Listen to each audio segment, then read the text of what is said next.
So what's up mga tol, pakita ko sa inyo kung ano yung laman ng carb natin. Ayan, Koso KSR Evolution. Ayan. Ito open carb to. So flat slide. Ayan, 28 mm. So ituturo ko lang sa inyo yung laman niya. Ayan, ito floater. Yan yung tinatawag na floater, yung itim. Tapos idle screw.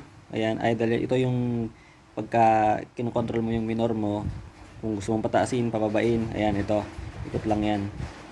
Ayan, tapos ito naman, ayan yung air screw. Kumaga ito yung parang controller ng gas tsaka hangin na pupunta sa manifold natin na ibubuga niya doon. Tapos jettings naman, ito yon, ito jettings. Ito yung main jet, ito naman yung slow jet.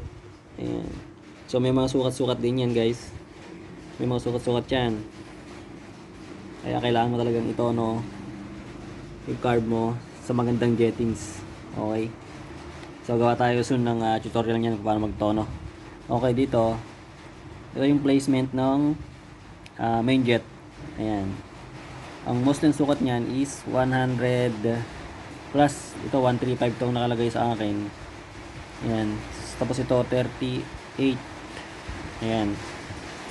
So, ang function naman ito ng main jet, ito yung pagka tinothrottle mo na siya, kumbaga parang sinasagad mo yung RPM, or function siya pagka piniga mo na yung throttle mo. Ayan, kumbaga dyan yung karayom eh. Ayan, pagka mataas na yung andar mo, dyan, ayan, mag-function siya. So, ito naman yung slow jet, ito yung idle natin, idling. Ayan, ito yung function pagka nakaminor ka. Ayan. So, yun lang naman. Okay, so try na natin, salpak na natin. Sana nabigyan ko yun ng kaalaman dito sa may carb na to. Ayan.